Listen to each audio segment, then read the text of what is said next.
What's up, chat? Happy Monday. Happy New Year. Raj, I haven't seen you in a year, bro. Right, new year, new start, new seat, new year to bank. Never gets old. No. No, it doesn't. The chase continues. Oh my goodness. What's up, chat? Happy Monday. Happy New Year. Happy everything. NFL basically winding down 1 week left of that. Last week of NFL usually gets a little weird, but yesterday was so I made the championship of all of our home leagues, right? We got the $150 league, we got the $100 league, and your boy with that number 4 seed coming in hot made it to the championship. Our boy Fish Fan went like 9-10 in a row win streak, bro, and then he ran into me last week and I eliminated him. So now I'm up against Chronic in one league and up against our boy Logan in the other league. I have a lead after week 1. We kind of scheduled it bad to where there's, the last week involved. I thought I didn't. And then ironically Chronic asked me if we could just do this week and now I'm winning. So I'm like, What do you want to do? Shout out my boy Fish though. He I knocked him out of the semifinals last week, and he has Jamar Chase. So that saved it. That saved everyone. Yeah, I'm not up. For the record, God made the playoffs over a tie break with me. We had the same record. He just had more points for it. So it's very. Is that not the most? Is that not the most fair way? I don't know. I don't know. I just don't know. How is that not the most fair way? My team scored more points than your team. That should be step 1 tiebreaker. I'm thinking rock, paper, scissors. But hey. No. It's not what I'm thinking. Yeah. Oh my goodness. But I shouldn't have made it this far. My first picks were like Saquon Barkley in one league, and I forgot who it was in the other one. Is that not the most? I'm not sure. I don't know. Why am I hearing myself? Do you have the stream on? My bad. I did. Now I muted it. Oh, okay. Well, hit that thumbs up while you're there. And while you're hitting that thumbs up, maybe the chat can hit that thumbs up. Get it. Shout out to everybody already chilling. Luke in the chat. Our boy Luke, Raj. We're gonna add to the family on the channel. I've been talking with Luke. Probably get a couple of videos a week. NBA content. Looking for that. Okay. We wake up in the morning and get some Luke in your life. Copyright Luke in your life. Luke, write that down. Write that one down. What up, Nate D? What up, Josh? Yeah. What up, Kegs? Okay, that's only for MVP. Kegs live shows only $39.90 to fam. What up, Damu? What up, Jenna? What up, Jay Smooth? Quinn, Rich Homie, Quinn, Dang Lazy Mofo, first stream of the year. Okay, let's go. Bar. That's kind of a bar. Learned a lesson. Never play too much Ibaka. His OKC days are well behind him. This is true. He's not that young dude anymore. I mean, yes, but also like he wasn't getting minutes. Even though it seemed like he should be getting minutes. You know what I mean? Like he had like 18 minutes without no other. There was him and Amir Coffey, and that was it. And the next game with Marcus Morris out with Coffey starting, he only went to like 22 minutes, something like that. So like the minutes haven't been there, and that's a problem to play anybody. Right? Yeah. Hoodie Raj back in the building. Yes, sir. Back in the building. Gained like what? I got a holiday 15 on me. I had a shoulder injury. Been eating like crap. Same. Yeah, I mean it's rough right now. Oh, I feel like a blob. It's not good. I gotta get back into the protein shakes, quinoa, and gym. Yeah, I mean before we went live, Chad, he was telling me that Canada, the land of the Ontario. Yeah, you're locking it back up. So if they shut down the gym, what are you gonna do? You're gonna. I know. Got my buddy's garage. That's what we did when. So it's gonna be the garage workouts for a little bit. Gotcha. Yeah. Don't know how to handle the Rockets today. Yeah, Rockets are a mess, man. That KPJ Christian Wood stuff, that Antonio Brown stuff. KPJ Antonio Brown. Nice little weekend of walk it out. What up, TJ Hooker? What up, Van Dam? What up, Mundos? Nate Birch, Debo, and Cup carried my team all year. I think I had So both leagues, I had Aaron Rodgers at quarterback yesterday, and I had Devontae in the league that I think was up against Logan. But I don't have any like star like household guys on my squad. I basically waiver wire warrior my way to greatness. And you look, if you think about all the developments of this season, that seemed like the way it was gonna go. I always hate high drafts, and in one of the leagues I got stuck drafting Saquon, and I still overcame. So whatever. Like yesterday, I had Jared Patterson. I was like, am I about to bench the number 2 pick for Jared Patterson in the championship game? You gotta love it. I'm here for it though. What up, Crispy? What up, Danny? Danny's sleeping right now, but hopefully she'll check in later. What up, Scott? Thanks for the notification on 22x promo on the prize pick the other night. Yeah, that was a cooler promo they did for the 2022.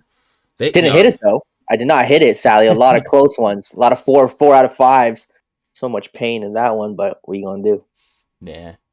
What up, Willie McGuire? I'm stuck on picking my center today. We'll try and we'll land on that. We got a lot of games to chop up. What up, Ryan Anderson? What up, Andrew Martinez, who's a tier 1 playing on Fanduel? Bradley Beal, Daniel Gafford, you're saving Nas for center. Yeah, I can see that. Just meaning, like you said, his minutes are hard to predict. Yeah, for sure. What up, Jordan? Jamar Chase won me all the money. I'm just glad I didn't have to go up against him. I do have Joe Burrow on my bench in both those leagues. I had a good chunk of Jamar Chase. I had like 25%, 30%, but literally all of it was with Higgins and Burrow. So yeah, I had a lot of Higgins. I had double stack. So my top 2 on receivers yesterday was 1, and actually top 3. Antonio Brown 1.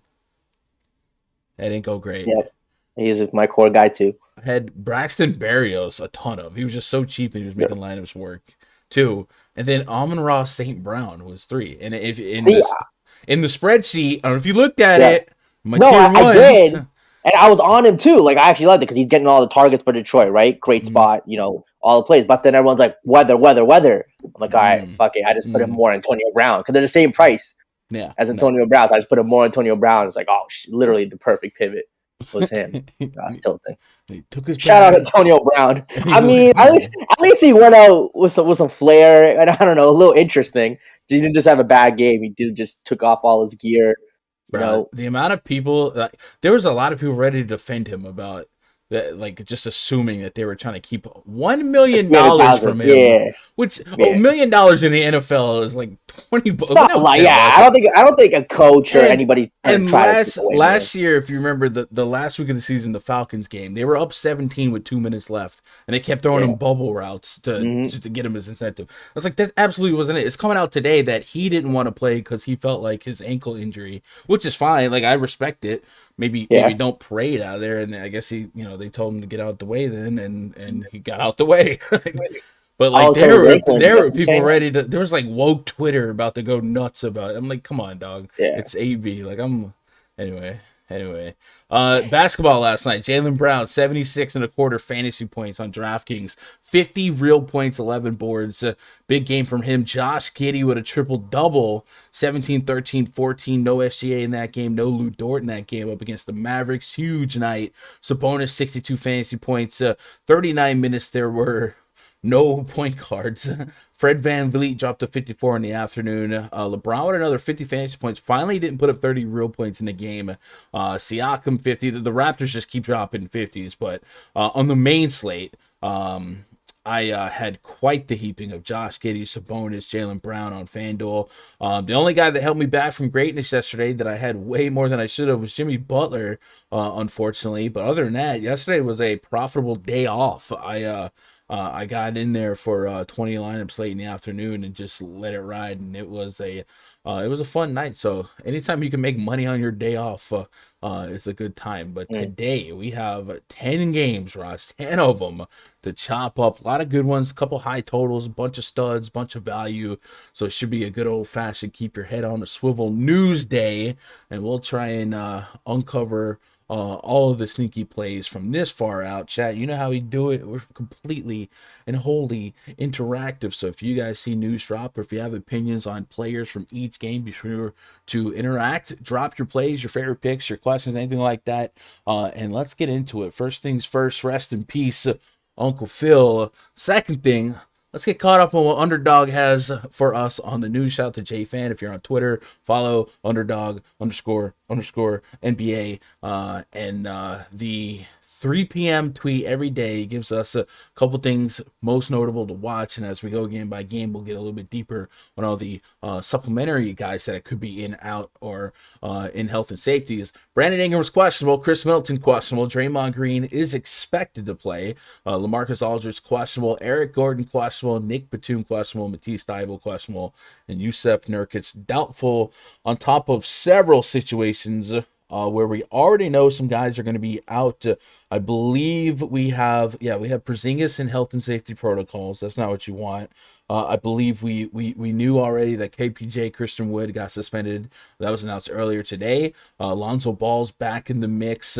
A confirmed trade, 3-way trade. Rondo to the Cavs, Denzel Valentine, and $1 million to the Knicks, and the Lakers get the rights to not pay Denzel Valentine. So basically, they unloaded Rondo's Rondo. So I don't know if that means they want to keep Avery Bradley, because his contract is up soon, and after yesterday, I guess there's a lot of chatter that they like it.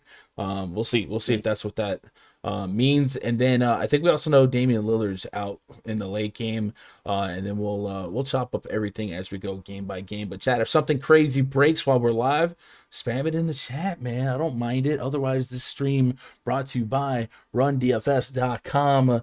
That's the place where we don't just play DFS, we run DFS. This is probably the last day or so for the Year Pass membership to get locked in on that. And if you get this promo code or coupon code, $50. Crap, I forgot to turn off noties. $50. You'll get $50 off the Year Pass, so that'll bring it to $5.99. I think that's today or tomorrow only. And yeah, how do I turn Slack noties off? Because that will be going nuts this entire stream if I don't. Preferences, noties. No, I don't know. We might get a bunch of dots. Let me put that to the second screen. Slack's a weird app.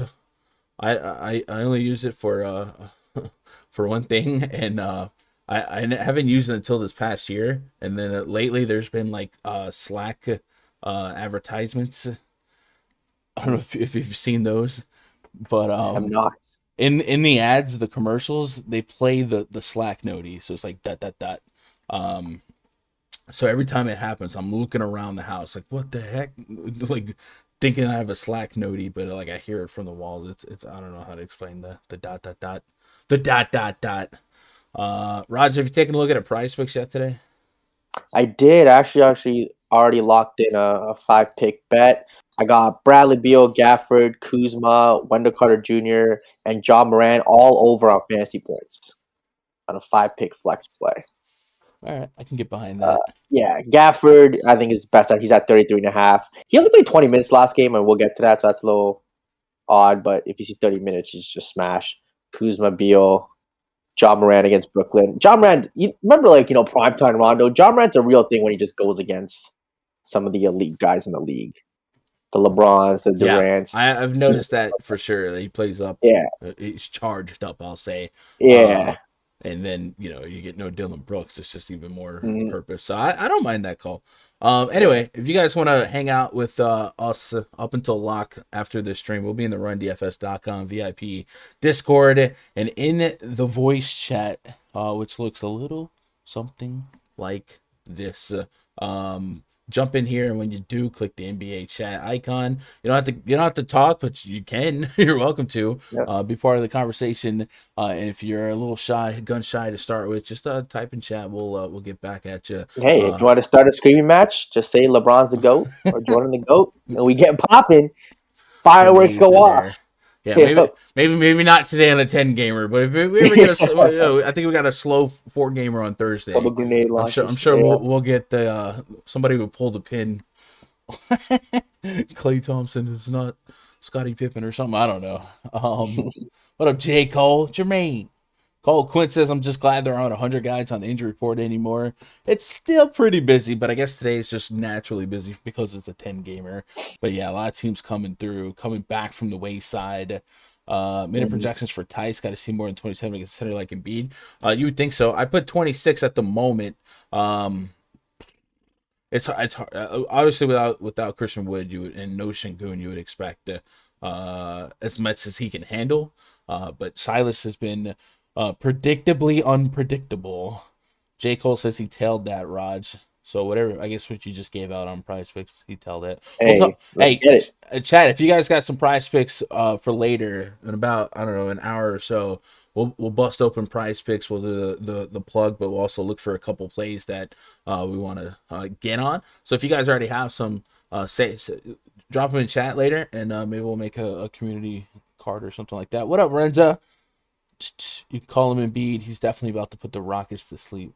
Okay, Cat and Ross out tonight. What's up? E made it happen. All right, let's talk about the slate. Game number 1, 76ers hosting the Houston Rockets. Project starting 5 for the Rockets. Jalen Green, Eric Gordon, David Nwaba, Jayshawn Tate, and Daniel Tice taking on Tyrese Maxey, Seth Curry, Matisse Thybulle, Tobias Harris, and Joel Embiid. We got a 217 total, 13.5 points spread in favor of the home team Philadelphia 76ers. And the notable outs here, Kevin Porter Jr. suspended a game, and so is Christian Wood. If you guys missed the drama over the weekend, I believe it was on Saturday, KPJ pulled an AB at halftime.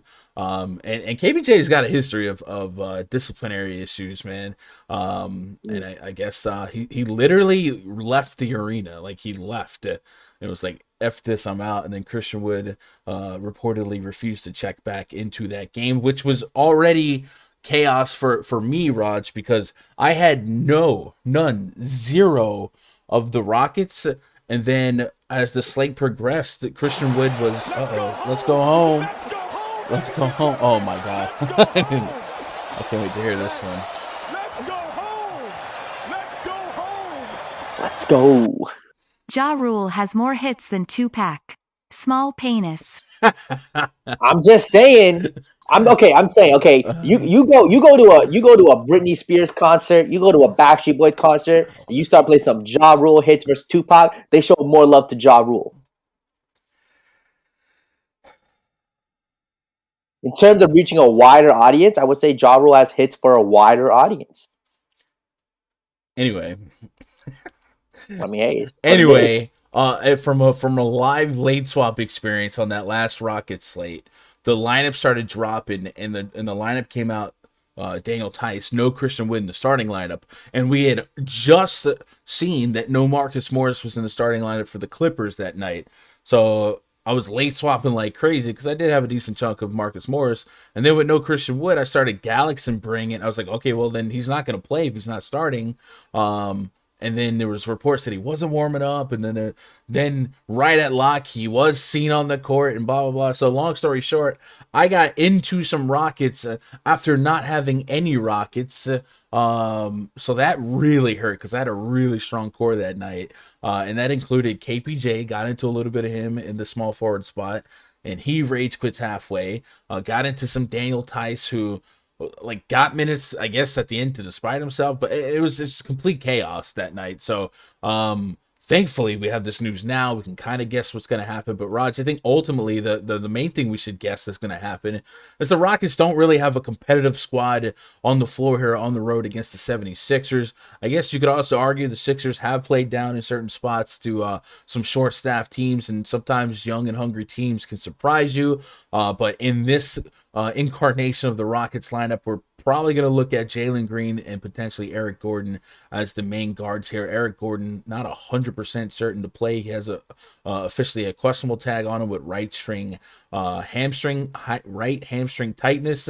If he can't go, it's going to be the Jalen Green show at point guard from the Department of Redundancy department. And I think that can go a couple different ways. Obviously, Jalen Green at his price point, 59 on Fanduel, 5,200, is going to profile well for deep minutes and potentially the highest usage on the team. But a lot of his volatility comes in his inefficient shot taking and shot chucking. But the fact that he'll likely have a shot at taking 20 plus field goal attempts is enough that we at least have to consider him. And I feel like I want to start preserving my mind to kind of think opposite the field when it comes to Jalen Green exposure today.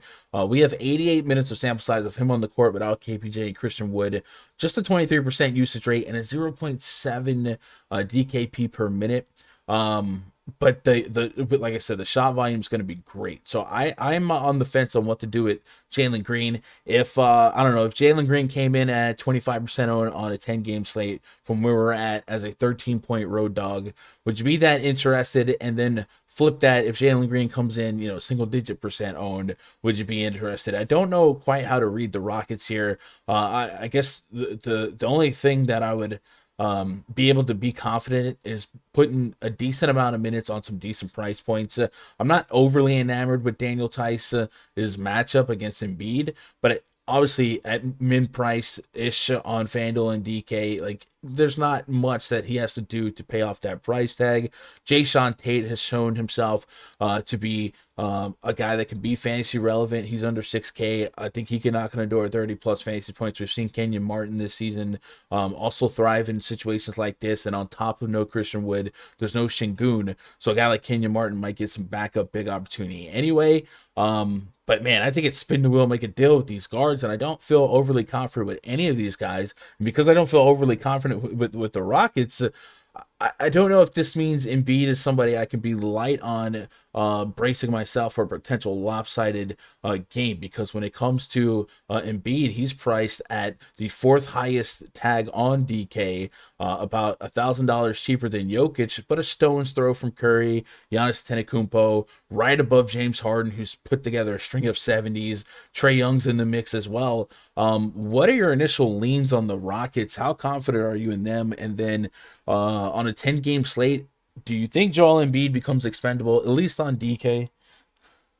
So I'm going to have some lineups with 4 Houston guys. I have Jalen Green, Jayshawn Tate, Dice, and KJ Martin all together. I think this could be a Detroit situation where all those guys just play, 35 plus minutes and just, smash those price tags. Philadelphia has been known to play down to competition. They are getting healthy, but the upside is still there. So I'm not comfortable, but I'm going to have lineups with all 4, possibly 3 in them, and I'm going to have some Joel Embiid in those lineups. Now, in the lineups where I don't have any Houston guys, because this game could be a 40-point blowout, 30-point blowout, and Houston could score, 70 real-life points for the game. In that situation, I'm going to have no Embiid and no Houston guys, or maybe just one kind of Houston filler as a cheap guy, whether that's Martin, Theis, whoever the case may be. So it's just going to come down to, lineup. I'll be very kind of specific with the rules with the Houston guys. Like I'll probably have 3 or 4, and then with Embiid in some lineups just in case this game does stay close. But in the lineups where I project this game to be a blowout, I'd have at tops maybe 1, maybe 2 Houston guys, but probably only 1. Maybe I'll circle back and be a little bit more aggressive on my Rockets minute projections. Maybe if Eric Gordon doesn't play, I'd feel a little bit better about the no floor, high ceiling shots at Jalen Green, KJ Martin, Jayshawn Tate, guys like that. Right now, I didn't get really stupid minute projections on them, and I'm also not getting like crazy value back. I think Daniel Tice is projecting as the best value here, all things considered. But I also think that's more of a price point. And remember, these 10-game slates, it's ultra sellout for ceiling night, right? We don't take floor games. I mean, floor all games those ain't guys winning. are probably 40 plus. Yeah, you need 40 from KJ Martin, 40 preferably from Theis, 40 from Tate, and 40 from Jalen Green. And again, I just think the Detroit spot was so similar when they had all those guys too, right?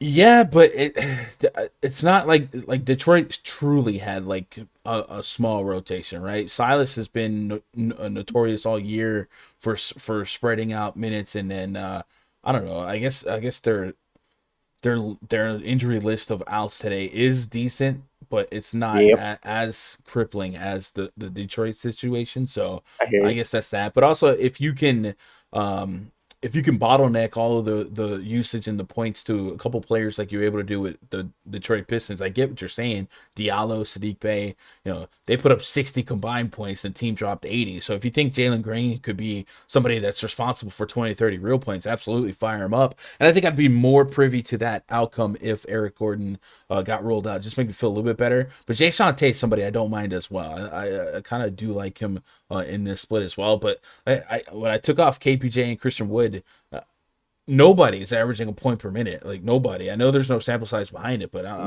there's not enough. There's not a lot to make me feel great about this. Joel Embiid. I feel like the most common range of outcome for him here is a little over 50 fantasy points. And like I said, super ceiling is what I think you have to prioritize today.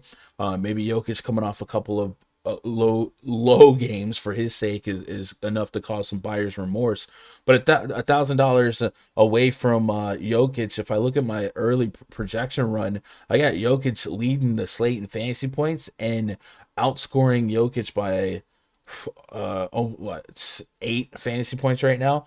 So 8 is good for the old X value, right? So that's a whole X, and I guess that's the point of 1K difference. So I don't know. I feel like every scenario here, I'm gonna find reasons to push towards Jokic, then stick with Embiid. But we'll see. Let's go home. God dang it, damn Ron. Hey, I like that, damn Ron. He's dumb. Hey man, I'm just gonna say we went on a little ski trip. Rockets value gonna be better in boys the this weekend. 5,000. Yeah, we ski trip with the boys this weekend. Met a couple cuties at the ski hill. Wait. Okay. 5,000. That sentence ended better than I. Yeah, right with the boys. Yeah, with the boys on a ski trip. Just gonna say. Met some cuties at the chalet after, All right. The chalet. Hey, what if it was with the boys? Are you like anti-gay gun? Whoa. Are you anti-gay? What is going on here? Okay, relax. I don't even think I've heard that term before. I don't know. Anyway. Or are you homophobic? Okay, I don't know. I'm going to move on to the next game now. I've just lost all of my endorsement deals. Appreciate that. Charlotte Hornets at the Washington Wizards. Project starting 5 for the Hornets. LaMelo Ball, Terry Rozier, Gordon Hayward, Miles Bridges, Mason Plumlee taking on Bradley Beal, Corey Kispert, Kentavious Caldwell-Pope, Kyle Kuzma, Daniel Gafford. 231.5 is our total. 1.5 point spread in favor of the Washington Wizards. This is looking like a game stack, and then I'm going to stack it some more. And when I'm done stacking this game, I'm going to stack it again, man. This game looks juicy. Big total, 1 point spread. Both sides, we know where we can lean on, where we can't. I think on the Wizard side, 9,100 Bradley Beal on Fanduel is going to be tier 1 for me. And at 10.4K, I still think he has a strong case to make a lot of lineups for me. I'm looking for 50-plus fantasy points. Life without all of the point guards, Spencer Dinwiddie, Aaron Holiday, Raul Neto, Brad Wanamaker. Bradley Beal's getting one of the spots we've seen him do in the past. That's play a ton of minutes, and that's compensate for a ton of point guard minutes and a lot of real points and usage. So if we pull up Bradley Beal, where are we at? Right here. Pull up Bradley Beal in the NBA Wowie here. By the way, if you guys haven't tried the Add More Funds NBA Wowie tool, ! AMF in chat, and you can get a link to it if you sign up using my code and then eventually become a sponsor, which I recommend. They got some really cool sponsor stuff. It's a good way to support the stream, support the site. So let's take off Dinwiddie, Holiday. Boom. Let's just those for now. I'm not going to mess with Neto. And you guys know the drill. Bradley Beal is a hog. 31% usage rate this year. 500-plus minutes of sample size in this split. $1.25 on the fantasy point per minute. A 35% assist rate. And on top of that, I mean, what's our motto, chat? Find Hornets. Stack the game, stack against Hornets. Bradley Beal is in the smash spot. Also, in addition to Bradley Beal, Daniel Gafford's going to project really well. Yet again, a game without Montrezl Harrell, so we can push his minutes closer to 30 than 20. And then Kyle Kuzma is at 8K on DraftKings. Now you got to meditate on that one. You're looking for a north side of 40. My soft projection brought me back right about 40 fantasy points, which makes him a little bit more viable, a little bit more easy to click on Fanduel at 68. He comes in at around a fantasy point per minute with a 20% usage rate. And then that's kind of it for the close end clicks, Beal, Kuzma, Gafford. But I wouldn't argue against you if you wanted to take a shot on KCP, Corey Kispert at under 4K on both sides. In this matchup with the implied total, both teams imply for 116, 114 real points. There's a lot of real scoring to target here, and I do think we have an opportunity to really narrow down who's going to play what minutes, and then also off the bench. It really hasn't happened yet, but you feel like there's a case to be made for Denny Advia without Davis Bertans in that second unit. Could he take extra shots? You would think double-digit shots is likely. We haven't really seen him pay off this price tag at all. But in this game, right, the Hornets have allowed for some crazy stuff. So if I had to make the short list, give me Beal, Gafford, and Kuzma. More so on Fanduel. I think this might be my core in cash formats if I wanted to stab at 50-50s. And then running it back here, every Hornet I think has a price point finally again, Raj, where individually there's a ceiling. Obviously it's not going to coexist here to here, but LaMelo Ball under 10K. We know he can get 50 plus. Yeah, we got to deal with will he make mistakes, get benched for Ish Smith, get in foul trouble. Terry Rozier can get hot from behind the arc. Gordon Hayward, 6,600 on DK, just need Northside 30 fantasy points. And Miles Bridges back in the cut, looking for big minutes out of him. What the, bro? My bad. What is this? What is this? Huh? Your boy from the ski trip calling back. Jokes. Hey man, you mentioned me. Oh man, we turned it around. bad jokes. Are you good? Can I throw it to you for some? I'm good. Some analysis. All right, what are you doing with this game? I mean, yeah. So this game, the Washington side does look great. Bradley Beal is probably the highest owned stud on the slate. I think he probably will get more ownership than Jokic, is what I'm thinking. And then you got Gafford, who he only played 20 minutes last game. Is there a reason for that? Who, Gafford? Yeah.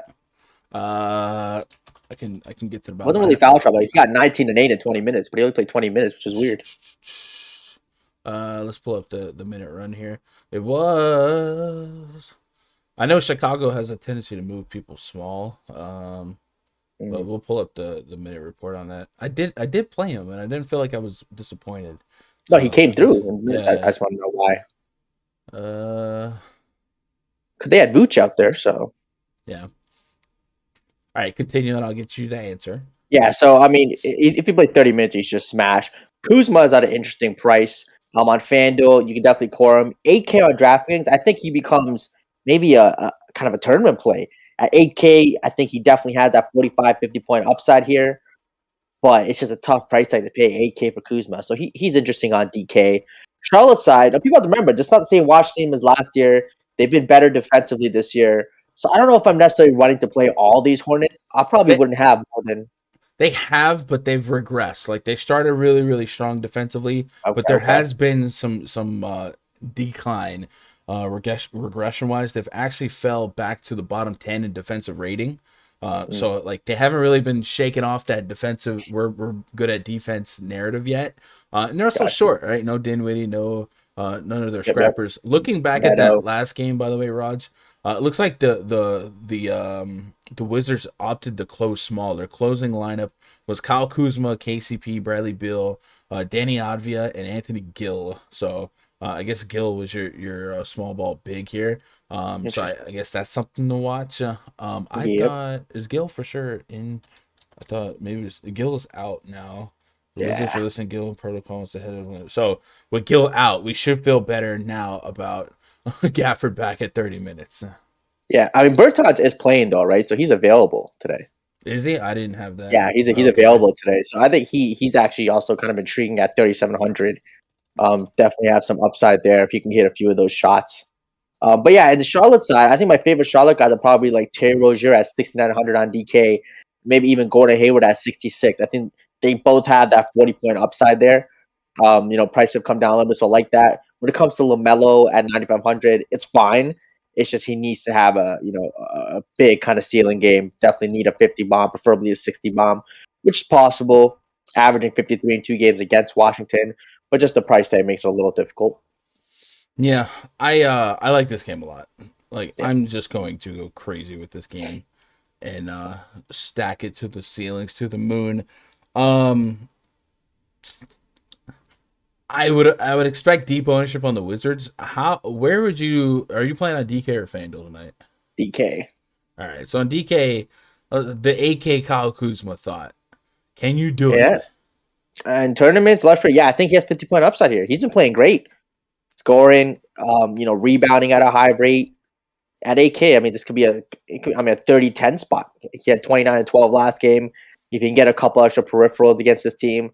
It's a 50-point spot for him. Yeah.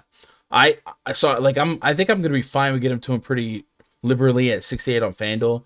AK would I'd meditate on it. I'd still get there, but I don't know. Probably a tier 3. Definitely not a tier 1. But It's the tier Hornets, 3. Right? It's the Hornets. Yeah. We love picking on the Hornets.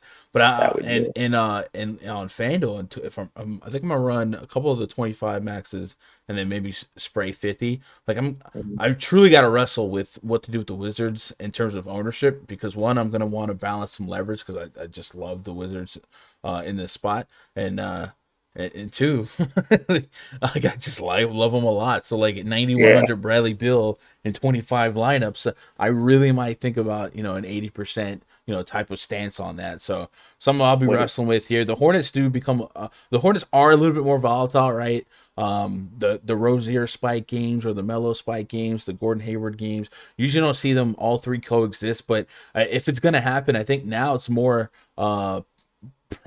possible than ever because of their reduced price points on really both sides, especially on DraftKings. Man, you can get sub 10K Ball, sub 7K Rozier, sub 7K Gordon Hayward. I do think there's plenty of minutes for those guys to thrive. I still think I'll ultimately, in the interest of a 10-game slate, kind of lean on three of those guys not achieving true ceiling outcomes. Yeah. So I'll probably set a player group in Cruncher to only have 2 or 3, if they were to fall in the same lineups. But I think everyone in the Hornets starting lineup is probably in the pool. Sans Mason Plumlee. I think I cut Mason Plumlee today. I know Washington is still out.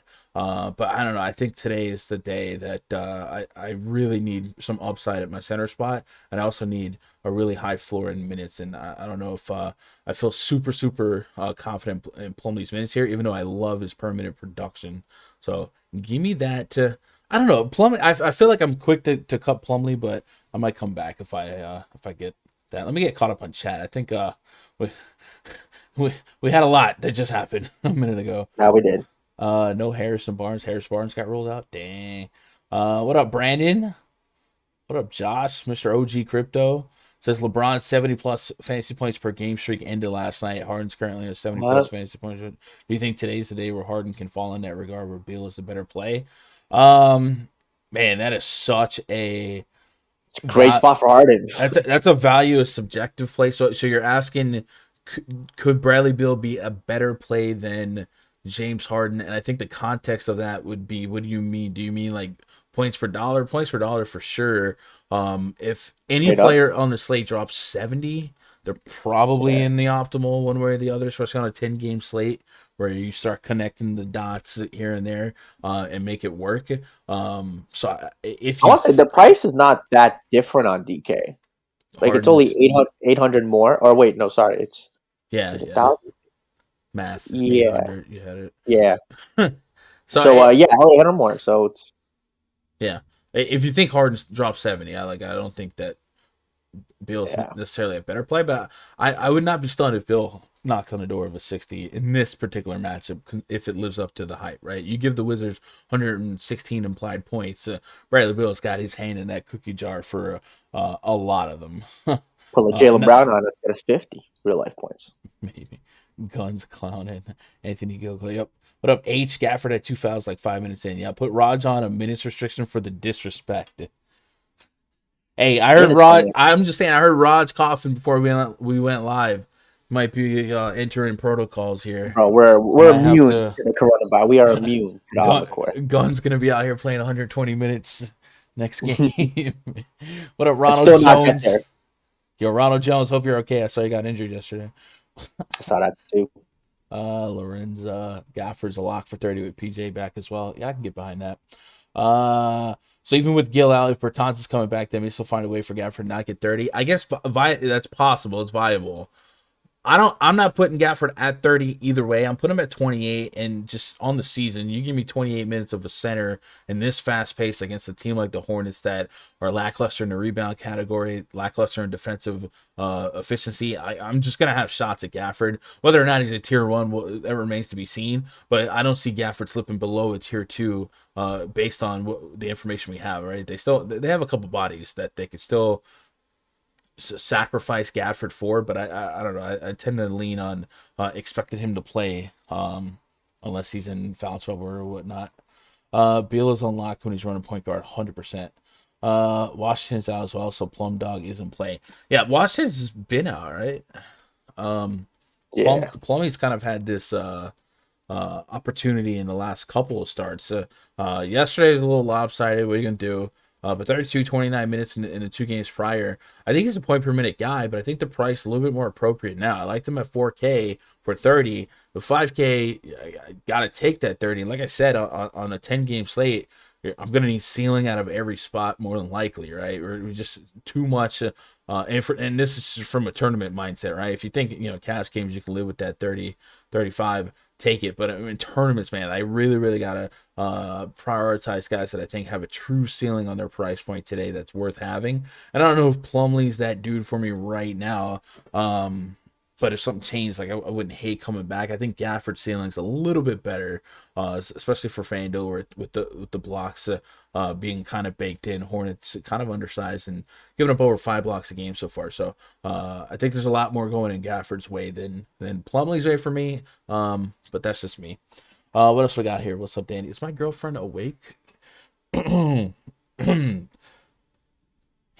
babe. How many likes for you to pour me this cup of coffee? I need 1,000 likes. It's already made. It's already made. I just need you to pour it. Well, how many likes is that? 50 likes, chat, and let me get me a cup of coffee going. All right, let's move on. Both for you on Twitter? Really? That's the trade-off? Yeah. All right, we can do that. No shot. Put the link in chat and I'll gotcha. Memphis Grizzlies at the Brooklyn Nets. Project 35 for the Grizzlies. Ja Morant, Desmond Bane, Brandon Clark. What? Jaren Jackson Jr., Steven Adams taking on James Harden, Patty Mills, Bruce Brown, Kevin Durant, and LaMarcus Aldridge.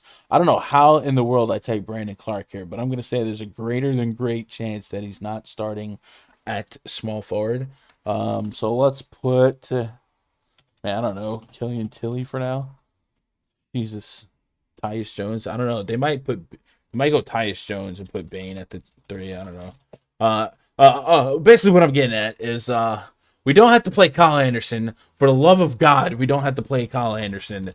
Thank you, Jesus. Won't he do it? Won't he do it? Yep. Won't he do it? Why can't I quit you? So yeah, no Kyle Anderson. He joins the ranks of Dylan Brooks, who's been out, D'Anthony Melton's out, John Concher's out. So more minutes implied there for that little tandem of Ja Morant and Desmond Bane. And I guess depending on how they fill in the pieces here, potentially a Tyus Jones as a guard to fill in there, get some more run. Maybe they get a little weird and stretch out Jaren Jackson or a Clark or somebody like that. I would feel like the more likely outcome is Tyus Jones and they go 3-guard set and just play all of the minutes. But long story short, you take out all those people. We already are sans of Dylan Brooks. Ja Morant is at under 10K on both sides. I think he's right there with the aforementioned Bradley Beal. It's probably going to come in at a fraction of the Bradley Beal ownership. But you mentioned it earlier, and I kind of agree with it. It does feel like he plays up for these superstar games, right? The emotionally charged matchups because of big guys that he's up against. I think Ja Morant has a true 50-plus fantasy point outcome here, and my early projections liked him for that. So I might even try to find ways to get Morant and Bradley Beal in the cut in my lineups, and then past that, maybe if I do believe in some extra minutes for Tyus Jones at 4K, I can get behind that. And then Desmond Bane and Jaren Jackson Jr. both being between the 6 and 7K, looking for the north side of 40 fantasy points. It's on the cusp, but I think you can get it. But John Morant's, by far my favorite Grizzly to target here. And then how do we run it back?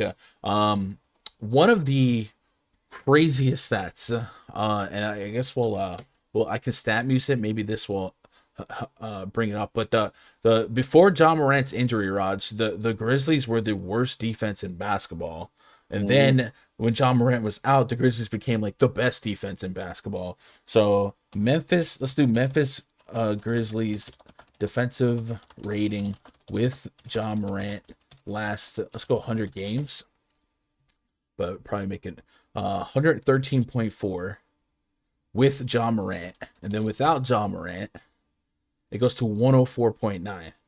That's crazy. That's like insane. He's literally the worst defender ever. It's it's bad. So that's a good sign for James Harden. We talked about Harden's on this streak of 70 plus fantasy point per game, 11.3K, 70. And on top of that, 40 minutes. Even in games that you feel like you didn't need to be out there as long, he's out there playing deep games. He's getting triple doubles. James Harden has got every opportunity to be the highest raw point fantasy scorer on the slate as well. But man, it's a great correlation to throw Harden at John Morant if you can make it happen. I like that. And then Kevin Durant back in the cut for the Nets as well. It's in the sink. And he's been ramped up on minutes, 39, 38, 39 minutes for him last couple games. 11.2K. It feels natural to tilt the seesaw towards Harden at the same price on the same team, but I guess there's still an outcome for KD to thrive here. And if he's going to cross up with undersized defenders or happy guys like Jaren Jackson Jr., I wouldn't be without Kevin Durant exposure. But Harden seems like the clear number one target for the Nets, and John Morant for the Grizzlies. What are you going to do with this game? Just stay a couple of points less than the implied total of the Hornets game. Yeah, I mean, so I like the big names in this game. I like John Morant here. I think he's a great tournament play. On DK's price tag is 9.8. I know I think he can get you kind of 40 real life points here, 6 rebounds. So it could be a 60-point spot for him. So I like that. I like to bring him back with James Harden. I think James Harden probably has the highest likelihood of being the highest scorer on the slate based on matchup and his usage right now. It's looking like the Harden from the Houston days. So give me all the Harden. Give me all the John Morant. Kevin Durant, I might like to. I think his PrizePicks of real life points is probably a little better than a DraftKings point, just because he doesn't do a lot of playmaking anymore with James Harden there. So at 11.2, I think he's a little tough to get to, but as a PrizePicks play, raw points I like. But on DK, fantasy wise, maybe tier 3 at best. So Kevin Durant is at 30.5 real points, 52.5 fantasy points. I have him for 48, and he averages about 30. So I could kind of agree with that statement. He still gets you some boards though. LaMarcus Aldridge. Harden's fantasy prop is at 52, and he's been smashing. So probably want to smash you over on that. Yeah, I got him at 57. It's been a strong matchup. Did you catch the collapse of the Nets yesterday? I promise you, I saw that. If that was Russell Westbrook, that would be like all everyone talks the story. about today. It's crazy. But yeah, okay, I can get behind the Harden over. Patty Mills is getting a little bit closer to considerable levels. I still probably want him closer to 5K than anything else. And then LaMarcus Aldridge is questionable. If he didn't play, we'd probably slot Nick Claxton in that starting lineup. It's not a great spot against Steven Adams. However, James Harden can make you into a great spot if you're going to catch his lobs. So I wouldn't mind the thought of him. I'm trying to find Brooklyn. Here we go. Trying to find the God dang it, it's on Brooklyn. I'm looking for N for Nets, and then I keep thinking it's whatever, man. Also, Kyrie Irving, I saw will be back Wednesday, so this might be just the last. This is the last chance we could just play Harden, right, for free. Aldridge dealing with right foot soreness. He started both of the games. Blah, blah, blah. He's played inconsistent league self protocols. That would open up spot clicks. All right. So Aldridge may or may not play. If he didn't play, expect Nick Claxton to get an opportunity. But Claxton's been priced up 6,200 on FanDuel, 5K on DK, 62 on FanDuel. I mean, that's a down payment on Daniel Gafford, right? So I can get behind that. Or I'd probably get behind that in terms of Gafford over Claxton here. So yeah. Desmond Bane, confidence or lack thereof. Let's pull up the on-off court tool here for Grizzlies and try to quantify some fantasy production for them in this spot, because I do think that they could surprise some people tonight and play up and make this a really fun game to watch. And it can't just be Ja. It probably will be just Ja. But let's take off Dylan That Brooks. debate is interesting. Yeah, no, Bane could drop you 20, 30 real points. Like, Yeah. maybe that's, a lower percentile outcome here, but I don't think it's crazy to put Bane into a strong game today. But the price makes you wrestle with some comfort here. Let's put Melton out as well. So let's just put John Morant, Desmond Bane on the court. Make sure to take off some of the other guys that might eat up. We got 90 plus minutes of these two. And Desmond Bane's at a 27% usage rate. I mean, that's plenty of opportunity there. About a fantasy point per minute. And if it spikes up in this spot for 40 fantasy points, that's what my projection has him at. I think he's worth a couple shares of. You need 40, I'll take 40. 6,900, I'll definitely take 40 on that. So yeah, I'd get to some Bane. Obviously, we're getting to more Morant, but the moral of the story here is don't forget about Desmond Bane. I think Desmond Bane's a guy who, again, I'll probably be more on the PrizePicks train with Bane. His fantasy prop is at 31.5. So I'll take the over on that. 20.5 real life points. That might even be better. You think darkness is your ally? Jaren Jackson Jr., I think, is also intriguing here. I just think it's going to be a shootout. So him at 6,600, I could see him dropping a 40 bomb, maybe even a 45. Yeah, Jackson's one of those. I want to say he's in one of those overthink spots where we just disregard him for fouls or whatever. Brandon Clark is back. Santi Aldama, that do have some bigs back, but Jackson could play a role here. And also, if they do get funky with it at the power forward or small forward spot, who knows? They might have extra big lineups where Jackson just thrives. So I'm less on Jackson than the other two, obviously, for the aforementioned reasons, but I could also just see people avoiding a potential 40-plus fantasy points game here because of just writing them off for fouls here. But any supplementary or tertiary nets on this 10-game slate, realistically, it's Harden, Durant for me. Like I said, you can make a loose case for Claxton if Aldridge is out, but I don't even think I'd do that. Is it just Harden and a little bit of Durant for you? Just Harden, a little bit of Durant. I probably don't get the Claxton at 5K on DK. I just think that's a tough price for him to smash at. Just the two studs for me, and mostly just Harden. Gotcha. We get caught up on chat. What up, Plan B? So I had my best NFL lineup last night in the single entry 214s. Let's go, baby. Attaboy. New year, new Plan B. Josh says Harden definitely back to his old self. He's playing so many minutes too. I mean, that's just you love it. Justin Brooks, this Tyus Jones been playing with decent value on FanDuel. I have been playing Tyus Jones in the last two slates. Last slate, I just needed more value and it hit. The game before it didn't go as well. But Tyus Jones definitely a peripheral getter. He can scrape together some steals, stuff like that. And if we can get him enough minutes, I think at 4K, there's definitely a path to a 30 fantasy point outcome. So I don't think that's crazy. And if I can stabilize my expectations for minutes here. Obviously, I think I'm missing 10 to 15 minutes somewhere to fill in this Kyle Anderson absence. I guess we can look at that last Memphis game. But yeah, I think for me, I want my gut feeling is that Tyus Jones benefits here. But I guess Killian Tilly could also play some forward. Yeah, there was a stretch here in the third quarter of that last game where Tilly, Brandon Clark. No, Anderson was off the court. I guess there's an overlap with Jaren Jackson.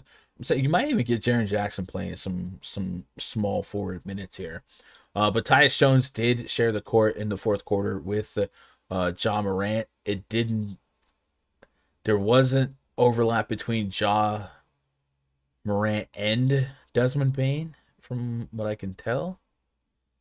So if we follow that trend, then maybe there's a little bit right there. Yeah, a little bit. I don't know, man. I really don't know what they can do here. And then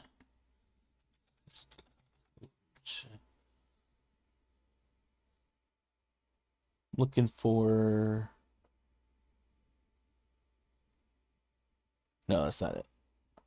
I thought I saw that the Grizzlies coach was in protocols, but I don't think that was him. All right, that's where we got on that one. I like a lot of point guards today. James Harden, Bradley Beal, John Morant. Oof. What if I can get them all together? Nice little Fanduel lineup. Our Stanley says Morant have a great tournament play. I definitely think John Morant has big upside at this spot. Triple J is too volatile for a 10-game slate to Jared Bell. That's very reasonable. I think the propensity to get to Jaren Jackson definitely comes down to your risk tolerance, but also comes down to the amount of lineups that you run. It's definitely worth some equity if you're a 150 lineup guy. You definitely want to take a little bit more risky shots in spots that could pop well. Obviously, if you got them living up to 105 to 110 points, there's not a 0% range of outcome where Jaren Jackson doesn't get you 40. So, but in single entry, 3 entry, even 20 entry, I wholly understand not wanting to get there, right? Too many centers today. Think so? 76% Simons, too much Simons without Damian Lillard. Maybe not. Dennis Smith Jr. could also just spike. We'll see. Just saw PJ Tucker's on his way to San Fran and may play tonight.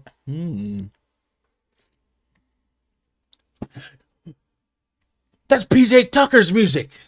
He's not even supposed to be here. New Orleans Pelicans hosting the Utah Jazz. Projected starting 5 for the Jazz: Mike Conley, Donovan Mitchell, Bojan Bogdanovic, Royce O'Neal, and Rudy Gobert. Taking on Devontae Graham, Brandon Ingram, Josh Hart, Herbert Jones, and Jonas Valanciunas. We got 228 total, 9.5 point spread in favor of the visiting Utah Jazz. We are getting some fat totals today, man. It's looking like last year to crank things up.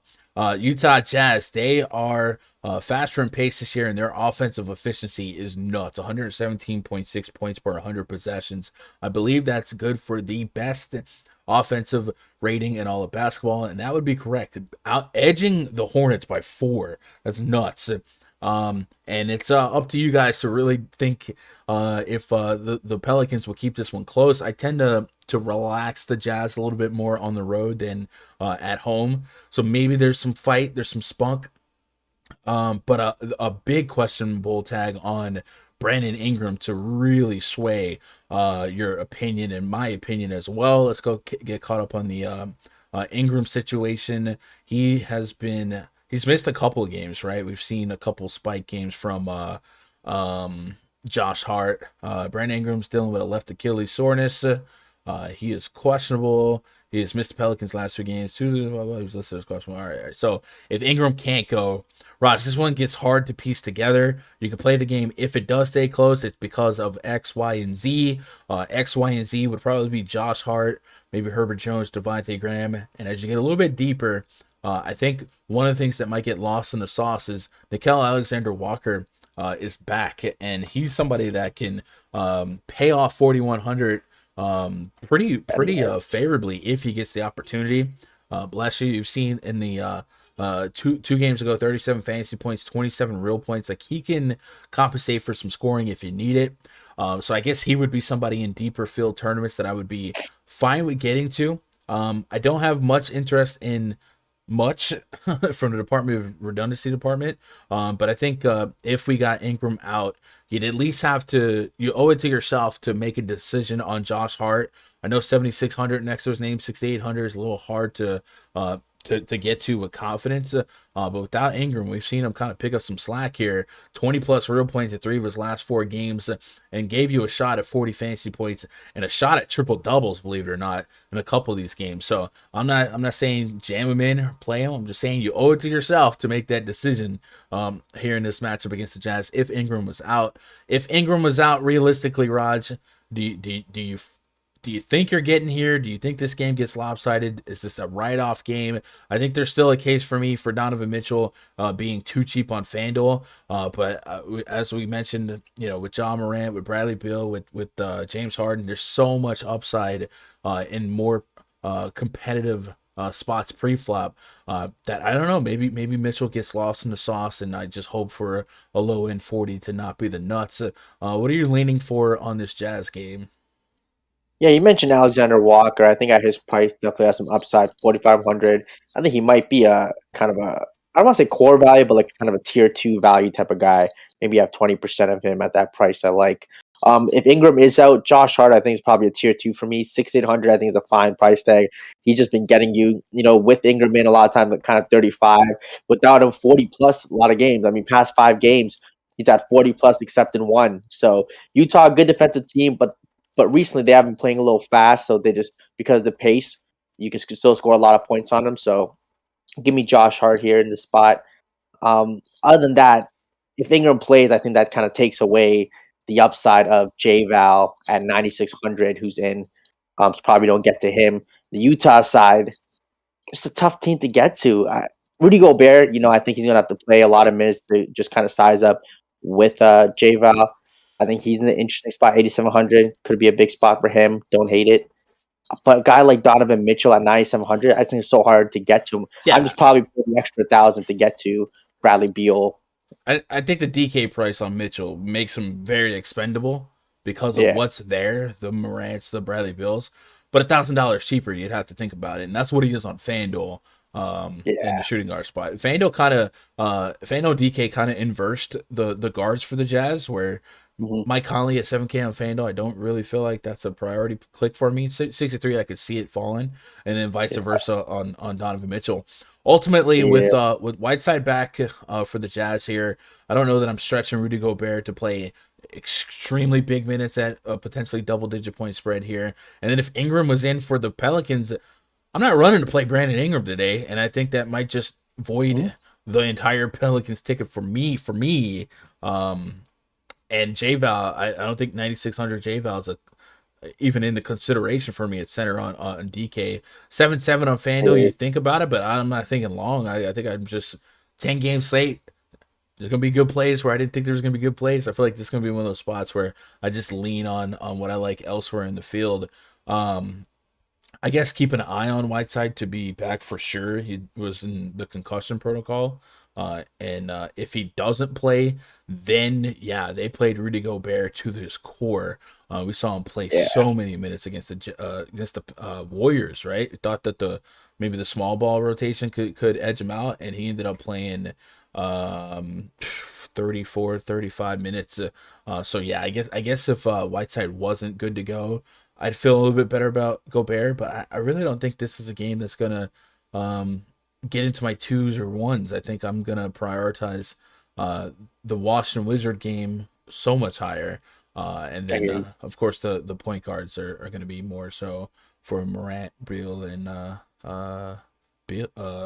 So, I don't know. I feel like I'm down in this game. Chat, what are you guys thinking on this game? Am I always poo-pooing the Jazz game or the Pelicans game? Josh says Ingram practice Friday. I think he's going to play. If he does play, I think that makes my decision-making process much easier to where you don't see a true ceiling for everyone, and then maybe it's a little inefficient price-wise. If he didn't play on DK, I think you could consider Garrett Temple and NAW. Cam Reddish is now questionable. Luka Doncic might be a sneaky with Porzingis out. Yeah, on a back-to-back, no, I think a lot of that Doncic money is being spent elsewhere. So I think that statement isn't untrue. I don't know if I'm landing there, but I don't think that's untrue. Porzingis is out. Yep. All right, let's move on to the next game. Chicago Bulls hosting the Orlando Magic. We got to project starting 5 of the Magic. these are names: Tim Frazier, Gary Harris, Franz Wagner, Wendell Carter Jr., and Mo Bamba. He's got hoes calling, Raj. I mean, that's 4 starters. So I don't know why I acting like they're a bunch of bums. Those are 4 NBA starters and Tim Frazier. First of all, they're with Cole Anthony back, they're still the worst offense in basketball. So miss me with that, like I'm disrespecting the Orlando Gary Magic. Harris been dropping 20 past 5 games, 20 points in 3 of them. From Let's put some respect on Gary Harris. Magic have the 3rd worst offensive efficiency in all of basketball, while having the 4th worst defensive efficiency. So miss me with that. That's 4 starters, bro. Stop it. Yeah, I'm on roll with these guys today. I'm a roll with them. Go for it. Anyway, 13.5 point spread in favor of the home team, Chicago Bulls. For fantasy, there are viable names in this Magic lineup. Tim Frazier's somebody that is really, really cheap. And if you agree with him playing upwards of 30 minutes, that's a chip in a chair for him to pay off that price point. 39 minutes against Boston, 30 minutes against Milwaukee. Hasn't wowed you, but at 38, would you take a 25? I feel like that's the least I would take for a ceiling chase slate. But I think the minutes are irrefutable, so something to keep an eye on. I actually think that 38 came in overtime yesterday. And then Terrence Ross also had a strong game as well. No warm and fuzzies through and through this lineup. I will say, Raj, I would understand if you got to a couple of these spots. Wendell Carter revenge back in Chicago, cool. Obama's pretty cheap on both sides. Are they working his minutes back in? There's definitely clickable names for fantasy, but miss me with that NBA starter bull crap. On the Bulls side, Lonzo Ball is back, it looks like, for the Bulls. So Kobe White back to the bench. Maybe his price is overcorrected for the stretch that Lonzo was out. And then Zach LaVine, $1,600 discrepancy between his Fanduel and DraftKings price. Makes him more viable on Fanduel, even though that the high-end guard market is pretty saturated today.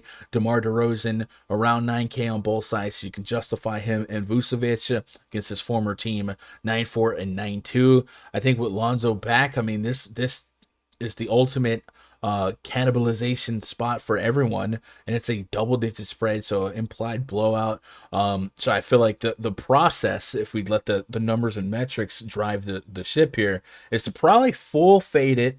And if we're chasing ceiling upside, which is the theme of today's stream, it's probably to full fade the Bulls, at least on DraftKings, and then I could understand a little Levine on Fanduel. But I guess if we just put them all together on the court, DeRozan, Levine, Vucevic, and Lonzo, they probably have a similar outcome. Maybe DeRozan and Levine are closer to a point per minute. Let's see what we're working with here for this season. Yeah, about a point per minute for everyone. No one's really shattering much. So if you just get a point per minute, 35 minutes each, like, it's a bunch of okay stuff. So I probably stay away from the Bulls altogether. I think you could make a case for a Wendell Carter, Franz Wagner, though. I think Wendell Carter might have a little bit more pep in his step because of the environment. And power forwards against DeMar DeRozan has been pretty fruitful for fantasy, so I don't mind that. And I believe earlier this year we did get a taste of Carter against this old team, and it went pretty doggone well. Dropped 48 fantasy points, 26 real points in just 29 minutes of play. So I can see some Magic getting to the pool. They're all the Magic that do get to my player pool are probably going to be tier 3. Do you push back on that statement? No, I think guys like Terrence Ross at his price, plenty of upside here. I think tier 3 is perfect spot for him. Same with Wendell Carter Jr. Kind of priced up on DK. He is 7,400, so tier 3, tier 2, no tier 1s. But Wendell Carter Jr., Terrence Ross. Maybe if you want, I think Franz Wagner is kind of interesting in tournaments, 6,700. He has these occasional big games where he can get you 40 plus. I think the spot, if it ends up being a bit of a track meet with Chicago, at 6,700, he has some upside. I want to butt in there. It's not going to be a track meet. Stop. That's ridiculous. I mean, yeah, not track, but I mean, I could still see this game hitting 210 total. It's a 221 total. The total Oh, is so up there. 221? But There you it's go. it's That's a high 13 and a total. half point spread. Read a book, Raj. Read a book. I mean, when it comes to these Vegas spreads, sometimes Stop. there's What? points. Stop. So What? the 50-point spread seems a little aggressive. No, I it might does. put It's that. the I might put that freaking 8. All right, first of all, Magic night 2 of a back-to-back against the number one. It's like the worst team, literally against the best team in the conference, right? Sure, yeah, What that was a little happens? bit. You know That how was a you little know how bit. we set these spreads, Raj? We go look at, I don't know, net ratings, defensive ratings. The net ratings in the NBA right now. The Orlando Magic have the worst net rating in all of basketball at -10. -10. Chicago's I'm gonna at say, 4. Chicago's at 4. What's there you go, -10? What's -10 plus 4? -6. No. Minus Okay. 10 All right. plus All right. 4 is All right. -6. All right. But for NBA, that's worth 14 points, right? Gotcha, yeah. So Spread is 14 point. 13 and a Okay. half. That's how this stuff gets set, buddy. Gotcha. It's good for that. But I'm going to look. You see the past few games for Chicago 120, 119, 108, 106, 131, 117, 130, 118. I mean, teams are putting up Yes, points on it. yes, they have.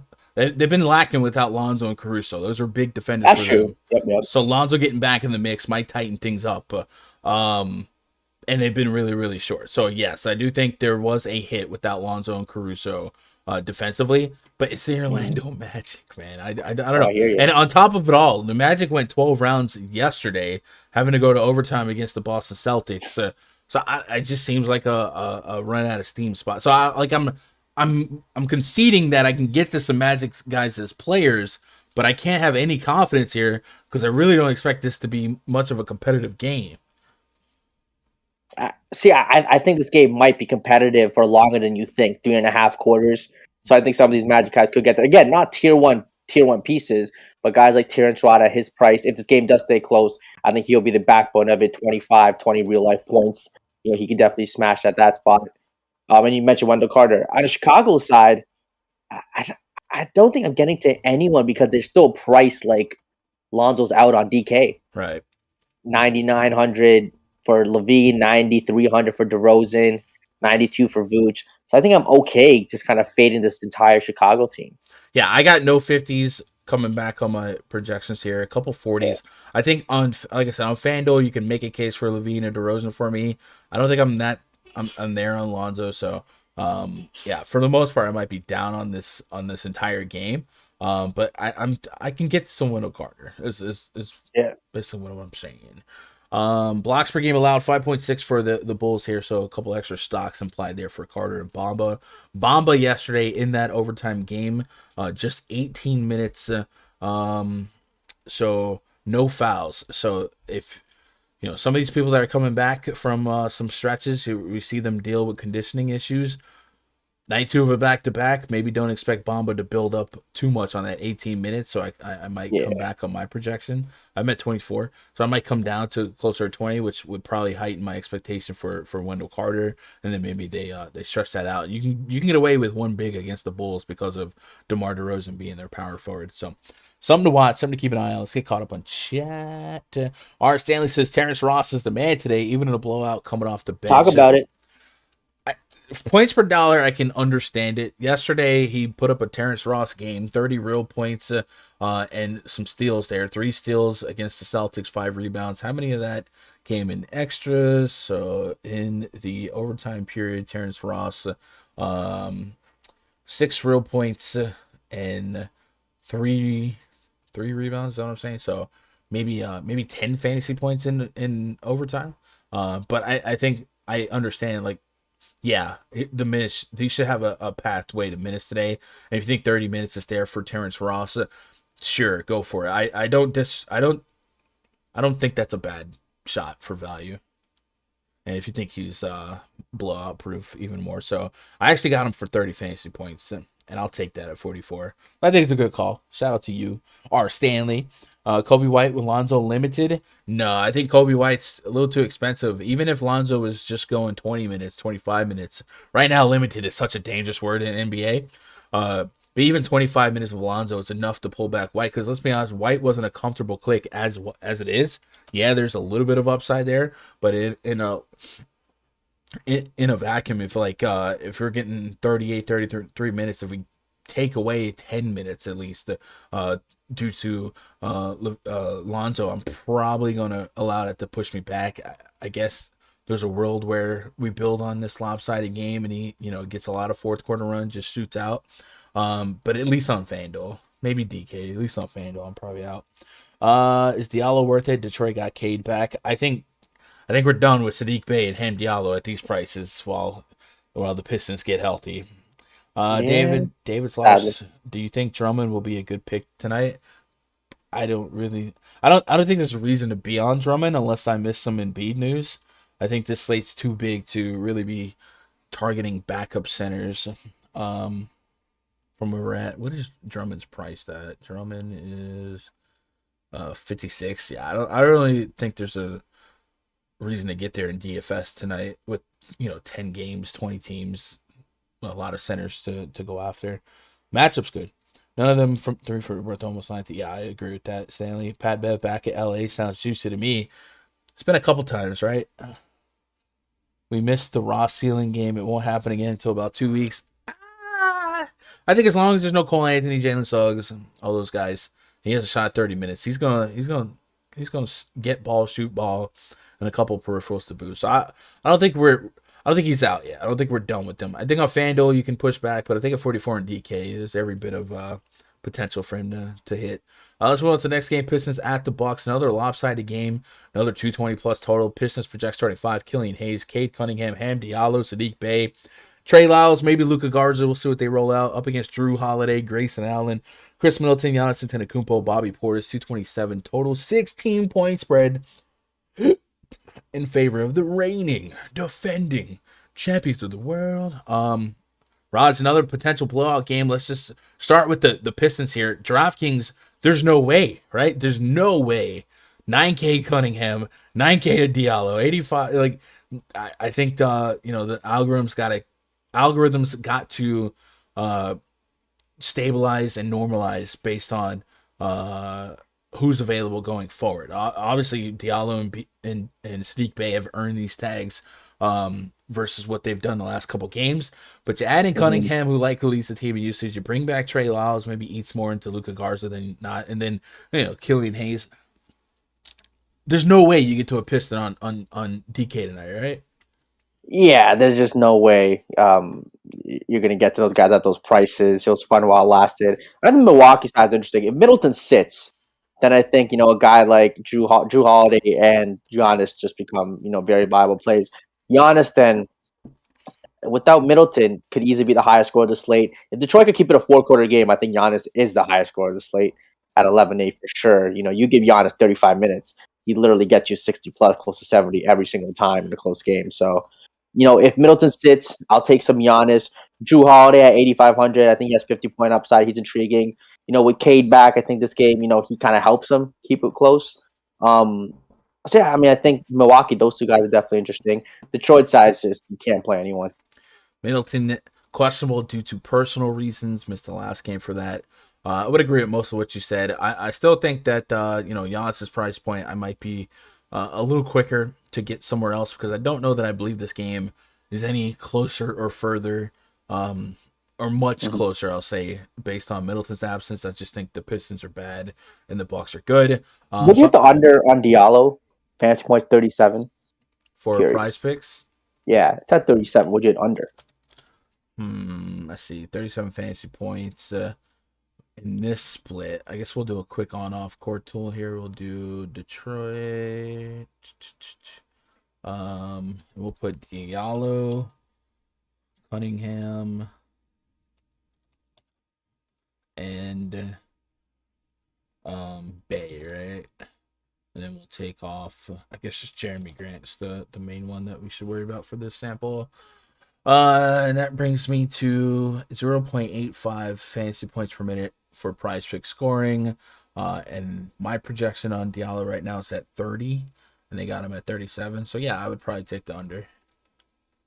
It's justifiable. Next game, Mavericks hosting the Nuggets. Projects 35 for the Nuggets. Facundo, Campazzo, Austin Rivers, Will Barton, Aaron Gordon, and Nikola Jokic taking on Luka Doncic, Jalen Brunson, Dorian Finney-Smith, Maxi Kleber, Dwight Powell. 212 is our total 3-point spread in favor of the Dallas Mavericks. Luka Doncic back in the mix. Kristaps Porzingis entered health and safety protocol, and the Nuggets on the road here, traveling from I think Houston. Houston or San Antonio. I feel like they've been in Texas. Jokic is 11.5K on Fanduel, 12.4K on DraftKings. A couple of games that didn't go his way lately, and maybe that coincided with a pair of lopsided games or totals that didn't quite get there. But he's only played one game since the 28th due to that other game getting postponed. So it's easy to forget. We have such a bad memory in DFS. It's easy to forget that this guy was 60-70 every time he touched the court. And then in today's split, going against a short-staffed Mavericks team with no Porzingis in the front court, there's another chance for Jokic to come out here and drop another 60-plus fantasy points. And also, Luka Doncic does exist here for fantasy ceiling purposes as well. Triple-double threat. I think Jokic is my favorite and potentially only play from this game. I think you can make some loose cases for minutes on Kleber, kind of getting you here and there. But for the most part, Jokic is the guy. Campazzo Campazzo basically got KPJ kicked out of the NBA. Like that. Let's be honest. The report was that KPJ was called out for his play. Well, the reason that happened is because Facundo Campazzo's out here looking like Michael Jordan on you. 22, 4, and 12, 5 steals, 2 blocks. They kept turning the ball over. The Rockets are already a team that leads the league in steals per game allowed. Campazzo's a baller, but is he a comfortable click today at 6'4", 6K? Probably not. Maybe the Rockets game kind of shot him up a little bit, but no Monte Morris. There's still a path to 30-plus minutes. You can sell me on one of Campazzo, Barton, Gordon kind of being a strong play in addition to Jokic. I don't know that they would be above tier 2 for me. They're probably all tier 3s just based on what else is available on the slate. Projection-wise for ceiling at points per dollar, I think Jokic is the main guy for me. But do you have any strong leans one way or the other for this game? I guess, would you get to any Luka in 20 lineups? All things considered, no one's going to be essentially at the Luka spot tonight because of the other girth at the point guard position. It's coming off an okay game against OKC, 14 shot attempts, almost got you a bare bones min. I see what you did there. A bare bones min, triple doubles. But I think it's easy to kind of write Doncic off based on what else is there. And let's be honest, if Doncic drops 60, Harden drops 60, if they all drop 50, 60, then might be overthinking it. But for me, it's just Jokic. Is anybody else for you making 20? It's just, like you said, just Jokic here, good spot. Luka's definitely interesting with no Porzingis. It's a back-to-back, so you think they're not going to push the limits too much, but maybe they just feel the need they have to. This could be 37 minutes with no Porzingis. It could also be 25 minutes if they decide to limit him. Maybe we'll get some beat writer news before a lock, which would help. But as of now, I probably have no Luka Doncic. I probably have no Jalen Brunson at 7,900. Even as Luka's backup guy like Kleber at 3,600, I think he's intriguing just because of that price point. You should see the minutes, bump up in minutes. Don't hate that call because he's really cheap. Other than that, just no one on Dallas really intrigues me. Even on Denver, it's just Jokic and nobody else. Yeah, that's just the way it's been all year. Then on top of Campazzo, good point by Nate D. And somebody else. Oh, Frank Costa. Shout out to Frank. Bones Highland back in the mix for the Nuggets as well. So a little extra minutes potentially. I think Jokic is the X for me, and then the Y and Z is going to be some shots at Barton. I think Barton give you a chip and a chat for 30. Aaron Gordon without Jeff Green maybe shoots into 30 here and there, and Campazzo, but none of those are strong clicks for me. And if I get to none of them, it happens. I don't see any one of those guys being above tier 3 for me, and Jokic probably gets to tier 2, just because I'm going to tier 1 the the guards here. I'm going to go reverse seesaw. Warriors hosting the Miami Heat. Next game on the docket. Projects 35 for the Heat. Kyle Lowry, Tyler Hero, Caleb Martin, Jimmy G, buckets, and Omer Yurtseven. Report just came out not too long ago that PJ Tucker could play. What did they say? He was on his way to the stadium, to the arena. So he's going to play there. Some of that. PJ Tucker says PJ Tucker could play Monday. Question. And then he said question. So he got upgraded from, I guess, doubtful out to questionable. So he could play. Goodbye, your 7. Doesn't change much for me, but he could play. Miami Heat catching night 2 of a back-to-back, going to Golden State as double-digit road dogs here. I guess keep an eye on Jimmy Butler. That last back-to-back that they had ended up getting postponed due to not enough players. Maybe they ice up Jimmy Butler on a back-to-back for the foreseeable future. That's just speculation. Maybe somebody sits because it is a back-to-back, even if it's like a Lowry, something like that. And then ultimately, Golden State is back to almost full capacity. Sounds like Klay Thompson could be back within a week, but Draymond Green's back, and that's very notable for the Warriors because this great offense and great defense gets their anchor back. Draymond Green, the backbone of this defense. So I'm gonna be honest, there's not much to like for me from the Miami Heat side. Easy pushbacks on every position. Yurtseven without Tucker could have an argument to be in the pool here, but nobody is in a great spot for the Miami Heat. Golden State's just really, really good offensively and defensively. Could be a lopsided game. I think I might just be out of this game. Even the stud here, Steph Curry, 10.2 on FanDuel, 11.5K. Obviously, he has a ceiling, but his floor is just not the same as so many others. So if you're playing Curry, for me, it's probably going to be like a tier 3 stab at his ceiling, hitting here and there. But man, it seems less and less likely. With Jordan Poole active, he's been coming off the bench. Sounds like they want to get him ready to be the 6th man when Klay Thompson comes back. Wiggins is back at 7K. Like there's enough to cannibalize Curry's ceiling, and we gotta have that ceiling, right? Curry at 11.5 on DK has to get you a starting point of 60 plus fantasy points. And right now, I'm just getting him barely at 50. So I think this game is expendable for me. Is there anything from here that you have to have? I agree with you. On a 10-game slate, if you want to make it 9 games, cutting out this game would be the way to go. I think if Jimmy does sit, Tyler Hero becomes interesting. If this game, but again, not a good matchup, so not a comfortable clip, but definitely viable at 7,200. Should get a usage bump for him. Your 7, he's been great, but he is in a tough matchup now against the Warriors, who are an elite, who are elite against centers, and he's 6,500. PJ Tucker back, probably priced out too.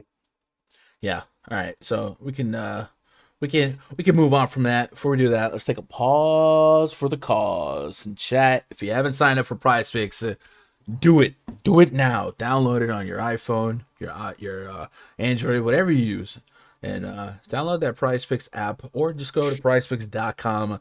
It is so much fun.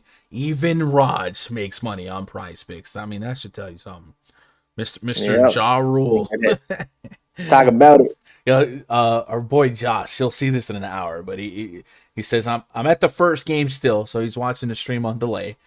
He said just catching up on the show. High key has more notable hits than Pac. Hopefully this doesn't derail the show when I get current in about an hour. I'm telling you, it's real. Like that's a real statement. I got love for Tupac. He's great. But like his kind of fan base and his hits are for. I think now that you've twisted it to that, sure. But at first, the first when you first brought that crap up a month ago, it was a little different. Anyway, go to PrizePicks.com. That's got to be one of the weirdest PrizePicks drops that's ever been done in the industry. Go to PrizePicks.com, man. You guys can. It's DFS meets prop betting meets parlays. It's so much fun. You can bet individual props for the real points, rebounds, assists, fantasy scores, 3-pointers made, free throws made. And it's not just NBA. They got football. Last game of Monday Night Football, I think it's tonight. They got college basketball. You could bet first half. You could bet hockey. NHL is back. Tennis is coming back. Golf is on the way. My boy Luke, I mentioned Luke earlier. He was throwing some content on this channel coming soon. But he's big into the golf scene as well. So I'm looking to learn a little bit more golf. Maybe that's my New Year's resolution this year. So learn DFS golf. Because there's so much money in DFS golf, and I just leave it there. But it's all accessible on PrizePicks, so go check that out. It's a good way to simplify 10-game slates, Raj, right? Just finding small edge points to take advantage of. And you mentioned the Ham Diallo points. Well, we haven't really seen Diallo be that much of a factor in games that involve Cade Cunningham. So it's reasonable to think that maybe Diallo scores a little bit less. And while a lot of people click this game log and just continue to bet the over. So check it out, PrizePicks.com. Use code GUNDACKER when you sign up. They'll double your first deposit up to $100, $20, $40. No slow drip, no playthrough, none of that bull crap. Get it ready to go and get some cards fired out. Hawks at the Blazers. Next game on the docket. Project starting five for the Hawks: Trae Young, Kevin Huerter, Cam Reddish Jr., Danilo Gallinari, Clint Capella taking on Anthony Simons, Norman Powell, Tony Snell, Nas, you can hate me now, Little, and Larry Nance Jr. Big news. No Dame Lillard, no CJ McCollum. Yusef Nurkic is doubtful. I don't even recognize you anymore. Blazers are 5.5-point dogs. 225.5 total. The Hawks have a couple of names, a laundry list, if you will, for their injury news and notes. They've been peppered with real injuries and health and safety protocols. The big notable outs, though, still remain Bogdan Bogdanovic, John Collins, and they traded Gorgie Zhang for Okongwu on the out list. So Okongwu comes into the conversation. 3K on DraftKings, 3,800. Maybe gets a shot at some Zhang minutes if guys like Gallinari are limited or can't go. The height, the peak of my interest on the Hawks side is going to be the Trae Young, Clint Capella handcuff. I've been on this one. Capella really came through for me super strong in that last game. I just love his production in the split without Collins with Trae Young. So to put an aesthetic behind that, Trae Young and Capella, will put them on the court, and we'll take John Collins off. And I guess while we're here, we'll take off Bogey. Bogey is a golf term, right? So many people just cringed. I felt it through the screen right there. Holy, wow. That was, I felt it. Trae Young, Clint Capella, 140 minutes this season without John Collins and without Bogdan Bogdanovic. 1.37 fantasy points per minute for Trae Young, 41% assist rate. Capella's at 1.3. So big spot for these guys. I think the Capella price point is nutty, dumb, low, stupid, bonanza, extravagant, wacky, waving, inflatable, arm flailing, two-man, too low. Gotta click on that. Give me some Capella. But Trae Young at under 10K on Fanduel, yeah, I'll take that as well. In my first run projections, get this, Trae Young came in second to Nikola Jokic in fantasy points. Yeah, I'll take that. So give me those two. And then we got to keep an eye on Huerter, Reddish, Gallo. So I think there was an okie doke on Reddish, right? He went from in to questionable to probable to out again. Cam Reddish now questionable, right? So keep an eye on that. Yeah. And then if he can't go, it's just more of the same what we've been having. But it also maybe boosts the potential floor to ceiling ratio of Kevin Huerter, who is listed as probable, and TLC is probable as well. So we don't have to deal with these bums like Lance Stevenson, guys like that, and Gallinari also probable. So assuming that, you know what happens when we assume that Kevin Huerter and Gallo did play without super restrictions, you could argue them to be in the player pool at their price point. So long story short, give me Trae Young, give me Capella. On the Blazers side, the Blazers without Damian Lillard, I feel like we just know 35 minutes is going to Norman Powell, Nas Little, Larry Nance, also close to 30 minutes. And then we kind of go from there. I think Anthony Simons versus Dennis Smith Jr. versus Ben McLemore feels like not all three will be smash plays, but I could definitely get to them individually and potentially 2 of 3. We'll see what the opto is kind of spitting out, and I'll kind of like manage it from there. But Norman Powell, deep minutes, Nas Little, and Larry Nance, both guys that are in the conversation for me as potential late night value, late night hammers. What is your initial leans on this one?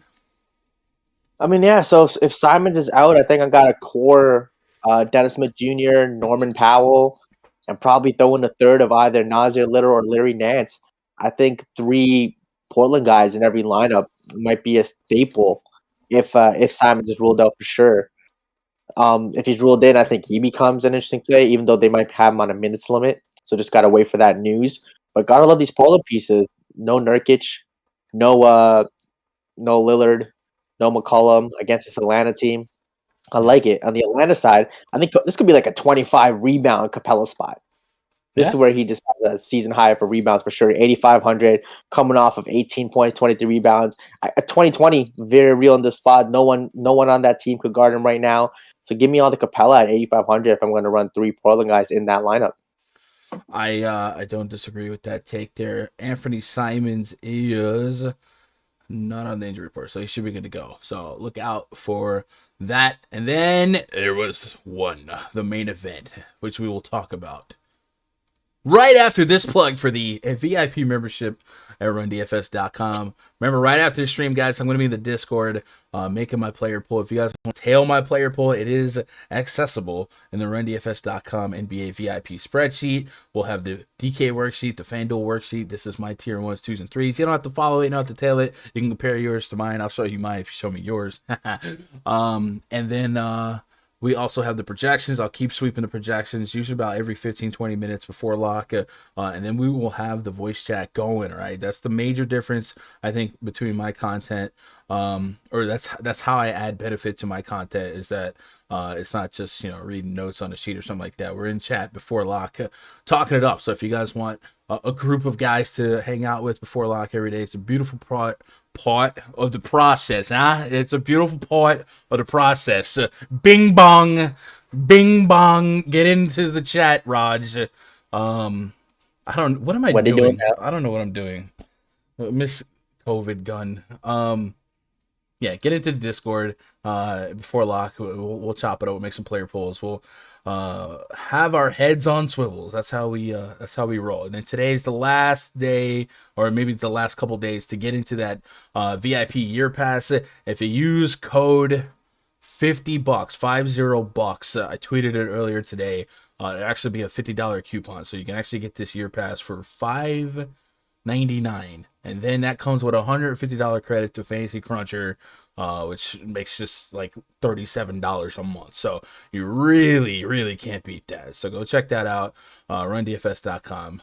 VIP memberships. Get in there. Main event tonight. The Minnesota Timberwolves taking on the Los Angeles Clippers of Anaheim. Project starting 5 for the T-Wolves. Patrick Beverley, Malik Beasley crossing over with Anthony Edwards, Jared Vanderbilt, Naz Reid, although it sounds like some cat news just came out while we were talking, up against Reggie Jackson, Eric Bledsoe, Terrence Mann, Marcus Morris Sr., Serge Ibaka. Let me see if I can quantify this cat news. Mo Wagner got rolled out. Kemba, blah, blah, blah, blah, blah, blah, blah, blah. Guys, I saw somebody. Ruled it out. He's still saying it's out, but apparently he tweeted something. Oh. Yeah, so it's not by the official word of the team. He's out for conditioning. Okay. What did he tweet? Why is let's look that up then. Karl Anthony Towns Twitter. Anyway.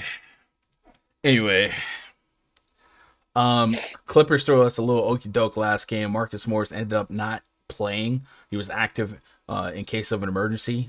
Punch glass and pull out Morris and spray. You'll like this one. What did he tweeted a picture of Vince McMahon walking out of the tunnel, and with like Timberwolves with these like eyes. At Timberwolves with eyes, so it looks like he's walking out to a game. So give me the link. Give me the link. I'm gonna pull it up on. I'll send it on the Discord.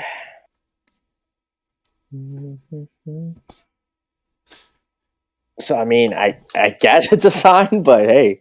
Have to wait for that one. I mean, the other day, Trae Young basically was like live tweeting his sweat for results. So eyes at Timberwolves, and it's Vince McMahon. Vincent, get it, Ryan. I don't know, man. If the team said that he's out, then I gotta believe there's no chance. Yeah. Because that's what he's... okay. Raj doesn't get it. Raj doesn't. He had no idea the amazing pun that I just made. Chat, hit the thumbs up. Get us to 100 likes. Just based on the merit of that pun alone. So if Cat did not play, Edwards should lead the team in potential usage. Malik Beasley's still there. Patrick Beverley's still there. Back against his old squad. He said they're going to run the West now. Clippers, Reggie Jackson at 6K on Fanduel. Definitely justifiable. Eric Bledsoe has had a pair of one game where he came off the bench because Luke Kennard was starting. Well, now Luke Kennard is out.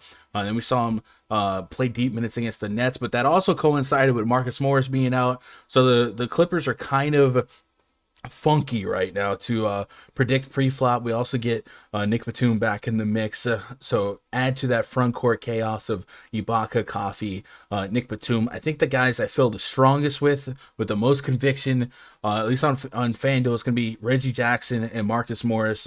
I feel like they have contributed mightily, or at least shown some usage in the absence of Paul George. So those might be the two guys I lean on the most. I think you could justify Terrence Mann. You can make a loose case for Eric Bledsoe still without Luke Kennard. I think the minutes should still be there for him. But there is, for every scenario, there's 1 ounce of pushback for everyone on the Clippers, just based on the last 3 game sample size we have of the team. Is there any priority plays for you in this game? And then I guess the crazy idea, if Cat did play, would you get to some Karl Anthony Towns just to say you got there? If Cat plays, no, I think they would have him on the minutes limit. I don't think he'd be playing a full, 35. So definitely wouldn't play him. And there's other studs in better spots. So I just don't think there's a need to play him. In this game, I think Cat won't play. So I think Naz Reid will be a great play if Cat does in fact miss this game. So give me some Naz Reid in that situation. I'm not getting any Anthony Edwards. I still think he's kind of, fighting to get back to regular with weather's conditioning and just getting his shot back a little bit after being out for a while. He's looked rough the past couple games. Clippers side, I'm going to go back to Marcus Morris. I know last game he did it. He had a rest day, but at 6K, he's just been dropping 40, 41, 36. Even with Reggie Jackson back, I think he is almost the number 1 option on this team. So give me Marcus Morris here, and other than that, probably nobody else. Yeah, Marcus Morris I just had that high infatuation with him with that last slate. That's why when he wasn't in the starting lineup against the Nets, I was like, oh my God, what are we doing? So yeah, I'm high on Marcus Morris. Usage, his per minute production has been really great. Now there is a stretch or a game where it was without Reggie, and then it was with Reggie. So I guess for the case of this little point, I'll take PG off the court. We'll put Reggie on. Marcus Morris has a 20.5% usage rate. Reggie's at 29%. So yeah, I guess there is pushback with Reggie in the mix. Marcus Morris isn't as deep of a per minute play. Maybe if we take Zubac off as well, it'll deepen our point here. But yeah, there was a strong game for Morris without Reggie. So that's what I'm saying. Every scenario has a pushback. We like Marcus Morris. Well, Reggie was out, and they had Bledsoe, but then Luke Kennard was in, and now Luke Kennard's out, and Bledsoe went to the bench, and now he's back.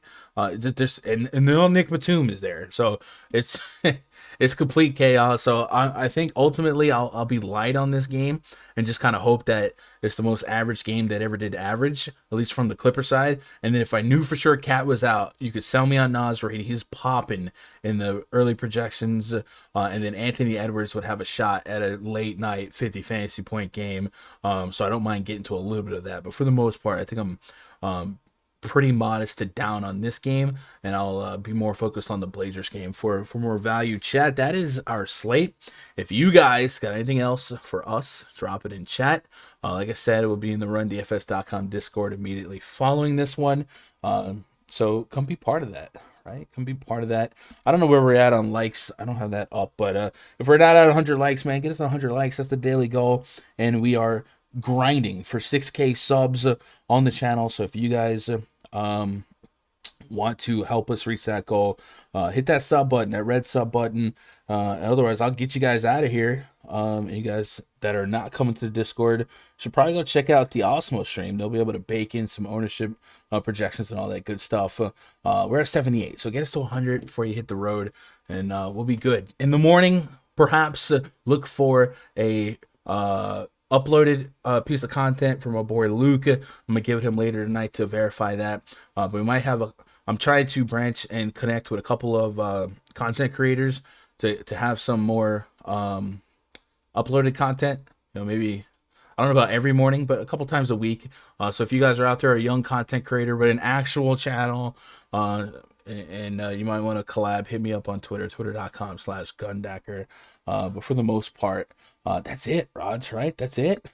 We'll be back at it tomorrow. Tomorrow's another. Looks like every day this week we got decent sized slate and like a 4-gamer on Thursday.